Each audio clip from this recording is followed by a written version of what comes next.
Well, we are living life to the edge with that battery percentage, babe. Yeah, we always live life to the edge. So I believe there's two types of people out there. What do you One mean?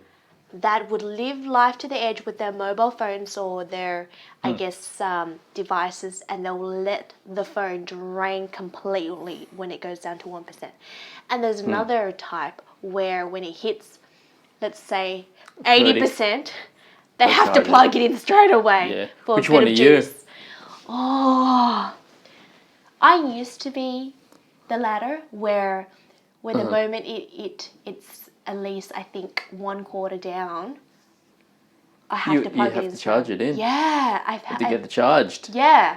Wow. But now that's 2020 and the whole year has been absolutely batshit crazy. I'm living to the edge. You are on the edge. I am sitting on the edge. Hi guys, and welcome to another episode of Charlie and Ponyo. Bang. That's Charlie, and I'm Ponyo. Episode 84. Full swing.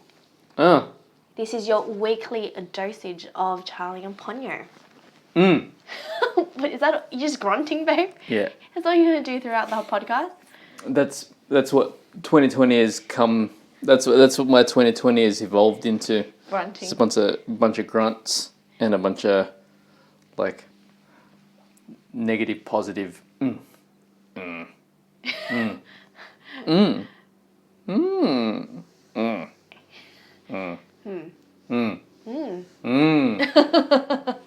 can have an entire conversation like that. We should just do the whole podcast like that. Yeah. And then have a transcript. Can you imagine the transcript for that?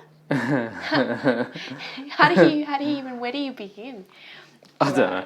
What's going on, Charlie? You tell me. What's new in this world this week? Goodness. This week. Well, Daily dose of life. yes. You know, one of my pet peeves and one of my biggest fear, it falls into one. People who are slightly intimidating. I don't know what it is, but I find it... This came out of left field a little bit. Okay. Yeah, It is sort of left field. It's been something that's been on my mind for a while. Certain people have that demeanour about them where you just fear the shit out of them. And it's not because of their status. It's not... I don't know what it is, but every time they either send you an email or they call you or they'll communicate with you in any form... Oh, and it is a shred of fear that comes... Yes. Waves of, like... comes across you, like just sort of washes across you. You sort of have a mini panic attack. Right. And you go into that safe mode where you try to protect yourself and you want to basically run to the corner and rock your body, curl yourself up and rock your body back and forth because you don't know how else to deal. But you need to put on a strong face and not let this person intimidate you. But deep down you're like shitting your pants. Well, okay. Break it down unpack this for me. I mean, they're like I said, there's a certain type of people that I feel they seem that they're just too good for me. They're the way they communicate with you could be patronizing. It could make you feel that they don't value who you are. Or they don't respect, not even respect, they're just very condescending at times as well because they want to have literally the upper hand because they think they're better than you or they're in a more senior position than you, but really they're not. They just may report to a more senior person than you, but that's it. So they feel they're the gatekeeper that controls everything, but really they're just a nobody. And I'm trying to find ways to deal with this, and I've taken a step back and I try not to read into emails or the conversation with them into detail. I try not to let them control how I feel. Mm-hmm. Whereas I try to control my surroundings. And if I need to communicate with them, it's straight up facts. No, I take the emotions out of it. There's no emotional filters. Yeah. Because I don't want to give them that benefit of having a taste of how I'm really feeling. Does that make sense? Yeah, it does. What are your tips? What are your thoughts about that? Are you intimidated by anyone? Because to me, working at home over the last few months, I have been very privileged to see how my husband, i.e. you, the other side of you. And it's funny because it's true. We get to see another side of each other. I mean, we see each other as husband and wives at home, but when we're Monday to Friday, when we're working from home. Work mode, it's a different character, right? And I'm pretty sure you would say the same for me as well. So I feel that you come across very confident. You're a good leader. You're a good communicator. Aww. So that to me shows that you're not intimidated by anyone. Or if you are, you're hiding it pretty well.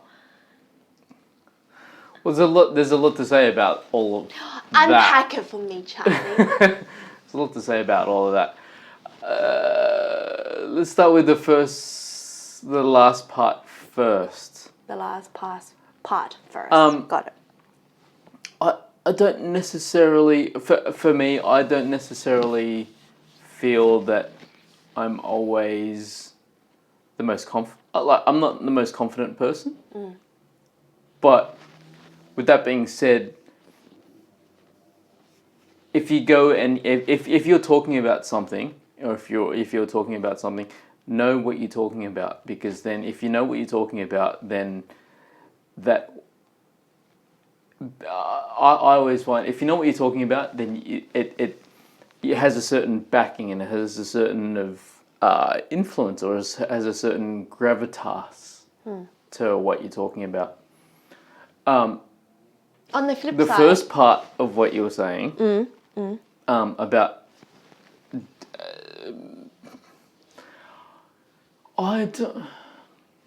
people are always, no matter how big or small that person is, or how influential or how minuscule that person is, or how they're still a human being. Do you know what I mean? And they still have problems, and they still have. So I think intimidation's probably the wrong word for it. I don't get intimidated by people because you're only as smart as the person in the room, and if you're the smartest person in the room, you're in the wrong room.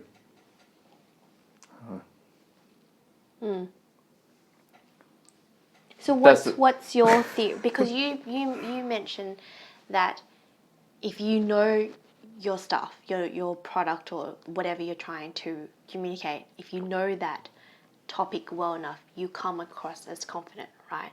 So what about that saying of fake it until you make it? People can just talk bullshit and they may have no clue what they're talking about, but it comes across wow. They know their shit. Well, that's part of it, is how you carry yourself, the words you use. Yeah. And then on the flip side, you've got people who are super knowledgeable about a particular topic, but how they present themselves, they're so shy, they're so nervous. Yeah, that's that you don't even know if it's facts or are they sure, are they certain of what they're saying? Yeah. And then you've got that as well. Well, that's the thing, is like, do you believe like people that are assertive? You could say 85% of facts are true if you're assertive enough, but is it true? Do you know what I mean? I always find the way people bring across a message, or they describe a message, and how eloquently they put it across, not only in their language but also in their body language, and in how it is prescribed in like a theoretical sense, it goes a long way to, I don't know, to give people some sort of cadence or some sort of backing towards what they're talking about. But at the end of the day, I don't know. It's I don't know. I try not to think about it by the time I go home. I just let it go. I'm like, you know what? Out of sight, out of mind. That's it. I'll deal with it tomorrow when I need to. But for the time being, if I'm home, I try not to bring home, and that's it. Yeah. Anyhow. That's a good way to balance out your life. Exactly. It's all about balance. You gotta have the work-life balance. Well, it's hard when you're working from home. But anyhow. That's true. That's true. What else has been going on? Well, I've got a gripe. Yeah. Want to hear about it? Of course, I'm pretty sure the rest of the world does too. I'm talking about cancel culture. What? So this is what I'm talking about right now. Yeah. Cancel culture. Flavor My fucking God. It's like if you were to shit into a cannon and then fire that cannon and the shit comes out of that cannon, that's what cancel culture is. So here's our weekly dosage of shit from Charlie. So it's just like everyone's like running on tippy toes with the way like culture is now. People going on Instagram, you can't post this post because it'll get removed. Yeah. You go on Twitter, and then if you post this, it'll get flamed. You post that on Facebook, it'll get flamed. It's just like, where do you draw the line with things that are how do you call it? Things that are borderline. I guess not crazy, but a borderline. Like crazy. Oh, let's just call it that. And then all of a sudden you've got people coming from left and right wing saying this isn't right, this isn't supposed to be part of where we are. For example? Black Lives Matter. For example, what's been removed from culture so far?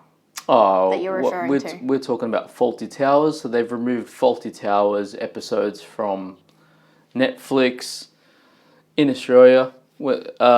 Chris Lilly, this guy that does like a Tongan, takes the piss out of Tongans. Not only takes Tongans. the piss out of like Different nationalities. a whole bunch of nationalities, and they've removed him from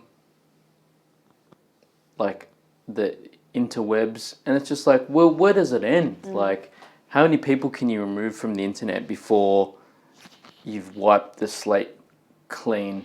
That's the kicker. Like, that's the kicker. That is the kicker. That could be the end goal. Because we've talked about this in previous podcasts. What is the end goal that not we, but the government or the planet's trying to achieve? And that could be it. They're trying to have a clean slate.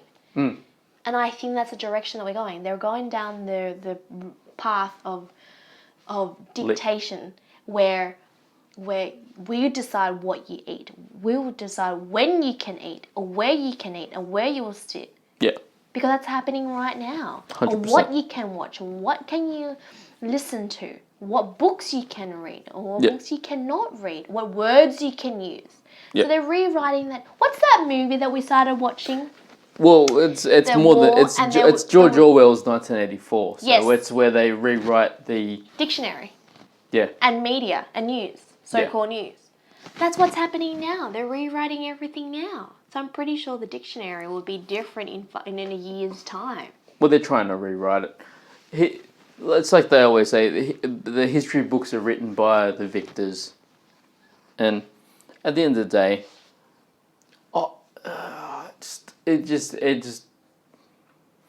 it just sucks that they're slimming down the narrative of what like life is supposed to be. Do you know what I mean? Mm-hmm.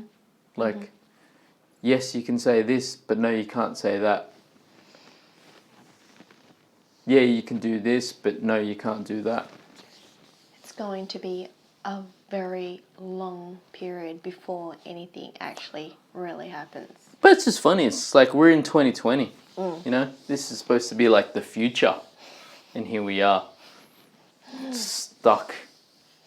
Welcome to the future. With a virus that, what is it, like 0.001% of the population have gotten, but yet the entire population has to deal with, like, from a like economic standpoint, from like a community standpoint. It's just weird. Were you talking about coronavirus? Oh yeah, I was leading into that. Sorry. But coronavirus, look, I get that. We got to do what we can to protect ourselves and the planet. But that's a different matter in terms of removing the culture, removing certain things. That's different from coronavirus. That's just an add-on to everything that's been happening. It's just been cascading and growing and growing and growing, and slowly the bubble's being burst. That's it. Yeah, I don't know. I hear you, but I don't know. I don't think so. It's a bit deep. Oh, it's heaps deep. On a lighter note, what else do you have, Charlie? I just